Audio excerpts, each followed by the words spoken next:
উত্তরবঙ্গের খবরে নজর রাখতে হবে। ইতিমধ্যেই কিন্তু প্রাকৃতিক দুর্যোগ বলা যায়, কারণ একদিকে দুধিয়ার ওপরে যে অস্থায়ী ব্রিজ সেটা কিন্তু ভেসে চলে গিয়েছে, আর অন্যদিকে জাতীয় সড়কে ধস, 110 নম্বর জাতীয় সড়কে ধস নেমেছে। পাহাড়ে ইতিমধ্যেই ছোট বড় ধস, আর তাতেই কিন্তু একেবারে যান চলাচল বিপর্যস্ত হয়ে পড়েছে। রাজা চট্টোপাধ্যায় আমাদের প্রতিনিধি রয়েছেন আমাদের সঙ্গে এই মুহূর্তে সরাসরি। রাজা, উত্তরবঙ্গের পরিস্থিতি সামগ্রিকভাবে আমি তোমার কাছে প্রথমে একবার জানতে চাই। দেখো, গতকাল থেকেই কিন্তু অবিরাম বৃষ্টি শুরু হয়েছে। পাহাড়ে ভুটান এবং সিকিম এলাকায় যে বৃষ্টিপাত হচ্ছে, সেই বৃষ্টির জেরে কিন্তু পাহাড়ের একাধিক রাস্তা কিন্তু বন্ধ হয়ে গিয়েছে। দার্জিলিংয়ের সাথে শিলিগুড়ির যোগাযোগ প্রায় বিচ্ছিন্ন বলা যেতে পারে। 110 নম্বর যে রাস্তা রয়েছে সেখানে কিন্তু ধস পড়েছে এবং একাধিক নদীর কিন্তু জল বাড়ছে। আমি এই মুহূর্তে দাঁড়িয়ে রয়েছি তিস্তা নদীর সামনে। তোমাকে আমি দেখাবো সেই ছবিটা, যে পাহাড়ে যে বৃষ্টি প্রতিবার হয় সেই বৃষ্টির জেরে কিন্তু এই তিস্তা নদী কিন্তু ফুসতে থাকে। ঠিক একইভাবে কিন্তু গতকাল রাত থেকে যে পাহাড়ে বৃষ্টি হচ্ছে, সেই বৃষ্টির জোরে কিন্তু তোমাকে আমি ছবিটা দেখাচ্ছি, দেখছো কিভাবে জল আসছে পাহাড় থেকে। স্বাভাবিকভাবেই এইসব এলাকায় কিন্তু ইতিমধ্যেই সেচ দপ্তরের তরফ থেকে অসংরক্ষিত এলাকা যেগুলো রয়েছে সেখানে কিন্তু হলুদ সংকেত জারি করেছে। সব মিলিয়ে কিন্তু পাহাড়ের যে পরিস্থিতি এবং ডুয়ার্সের একাধিক নদী কিন্তু জল বাড়তে শুরু করেছে। যেমন তুমি জানো যে পাহাড়ে অবিরাম বৃষ্টি হতে থাকলে ডুয়ার্সের যে একাধিক নদীগুলো রয়েছে সেই নদী কিন্তু জল বাড়তে শুরু করে। স্বাভাবিকভাবেই কার্শিয়াংয়ে দুধিয়ায় ভেঙে পড়েছে অস্থায়ী সেতু। বিভিন্ন জায়গায় কিন্তু এরকম ঘটনা ঘটবে, কিন্তু গতবার যে ভয়াবহ বন্যা হয়েছিল সেই বন্যায় কিন্তু ক্ষতিগ্রস্ত হয়েছিল একাধিক সেতু, সেগুলোর কাজ কিন্তু এখনও সম্পূর্ণ হয়নি। তার মধ্যেই কিন্তু পাহাড়ে এইভাবে বৃষ্টি শুরু হয়েছে। তিস্তার জল, তিস্তা, রায়ডাক, তোরসা নদীর জল কিন্তু বাড়তে শুরু করেছে। ইতিমধ্যেই কিন্তু সেচ দপ্তর থেকে বিভিন্ন এলাকায়, অসংরক্ষিত এলাকায় কিছু কিছু জায়গায় লাল সংকেত জারি করেছে, কিছু কিছু জায়গায় হলুদ সংকেত জারি করেছে। সব মিলিয়ে কিন্তু একটা বিপর্যয় অবস্থা তুমি বলতেই পারো, যে গতবার যে ভয়াবহ বন্যা জলপাইগুড়িতে হয়েছিল তার কিন্তু এবারও আসতে পারে, কারণ বিভিন্ন এলাকায় সেই সমস্ত অসমাপ্ত কাজ যেগুলো রয়েছে সেগুলো কিন্তু এখন সম্পূর্ণ হয়নি। সবে নতুন সরকার এসেছে, তারা কিন্তু কাজগুলো করতে শুরু করেছে। ইতিমধ্যেই কিন্তু এই বর্ষা নেমে গেল এবং পাহাড়ে যে বৃষ্টি শুরু হয়েছে, আগামী 24 ঘন্টায় কিন্তু ভারী বৃষ্টিপাতের সম্ভাবনা রয়েছে। একেবারে রাজা, তুমি দুধিয়ার কথা বলছিলে, সেই ছবিটা একবার দর্শকদের দেখিয়ে দিই, যে গত 10ই অক্টোবর থেকে কিন্তু অস্থায়ী ব্রিজ নির্মাণের কাজ শুরু হয়েছিল। গত বছর প্রবল বৃষ্টি যখন হয়েছিল উত্তরবঙ্গে, সেই সময় জলের তোড়ে ভেসে গিয়েছিল একাধিক রাস্তা, সেতু পুনর্নির্মাণের কাজ শুরু হয়েছিল অক্টোবর থেকে। 54 কোটি টাকার এই অস্থায়ী ব্রিজ নির্মাণের কাজ শুরু হয়েছিল।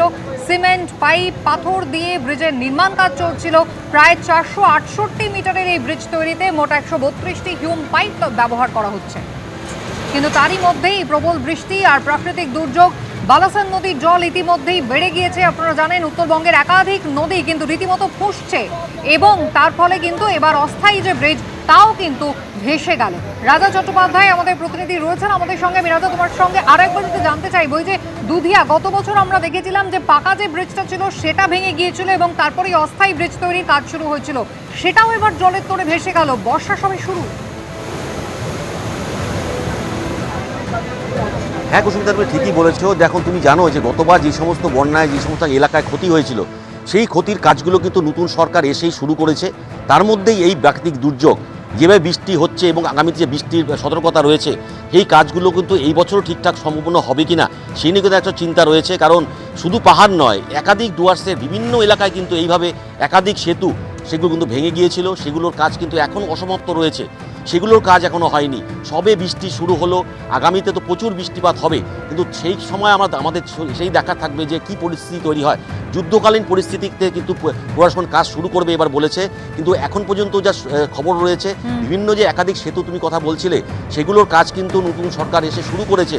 তার মধ্যেই কিন্তু এই ভারী বৃষ্টি আগামীতে কি হয় সেটাই আমাদের দেখার। একেবারে রাজা, ধন্যবাদ। দক্ষিণবঙ্গের খবর আপনাদের আবারও জানাবো।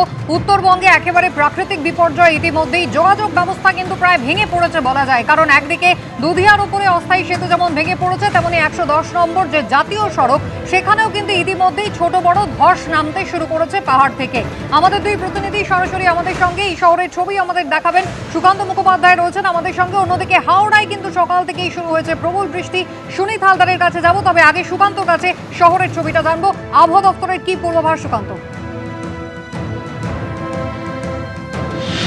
দেখো সেন্ট্রাল এভিনিউতে আমরা এই মুহূর্তে দাঁড়িয়ে রয়েছি, সরাসরি তোমাকে ছবিটা দেখাবো যে আগে কিছুটা জায়গা জুড়ে কিন্তু জলমগ্ন পরিস্থিতি তৈরি হয়েছে।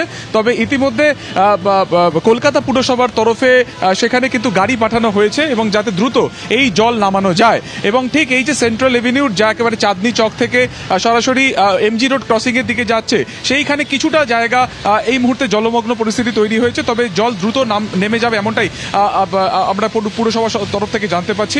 আজকে সকাল থেকে যে চিত্রটা ছিল, অন্ততপক্ষে সকাল 8টা পর্যন্ত কালো মেঘে ঢেকে গিয়েছিল গোটা শহরের যে আকাশ সীমা থাকে সেটা, এবং তারপরে 8:30টার কিছু পর থেকে ঝোড়ো হাওয়া, তার সঙ্গে প্রবল বৃষ্টি শুরু হয়। এখন বৃষ্টির পথের পরিমাণ কিছুটা কমেছে, তবে এই প্রবল প্রায় 1 থেকে 1.5 ঘন্টা বৃষ্টির জেরে কিন্তু কিছু জায়গাতে পকেট ওয়াটার জমেছে, অর্থাৎ কিছু জায়গাতে পকেট জল জমেছে, এবং সেটাও যাতে দ্রুত নেমে যায় সেটাতে কিন্তু বদ্ধপরিকর কলকাতা পুরসভা।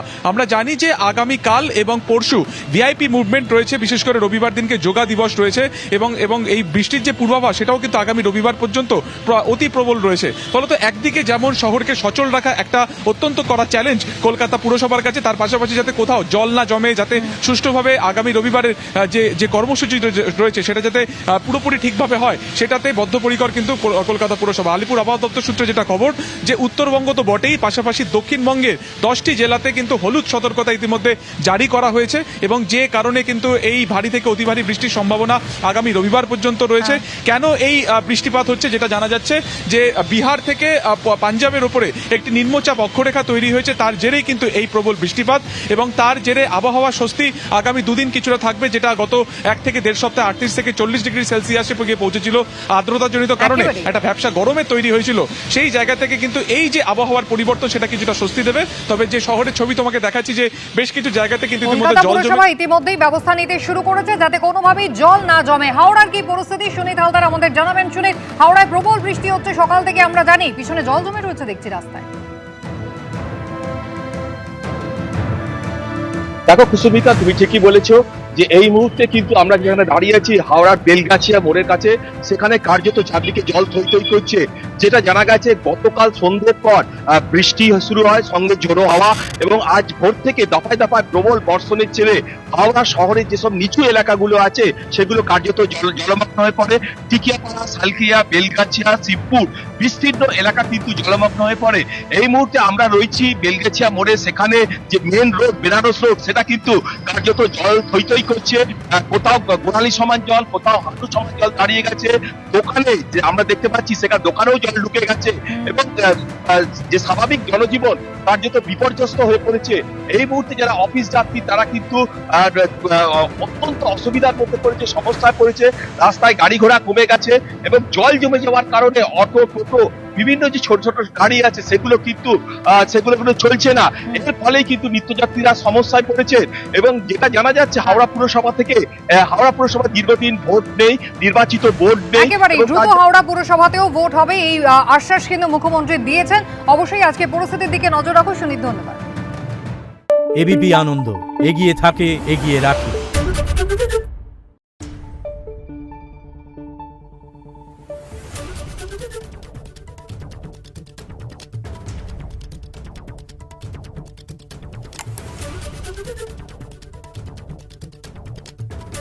Thank you.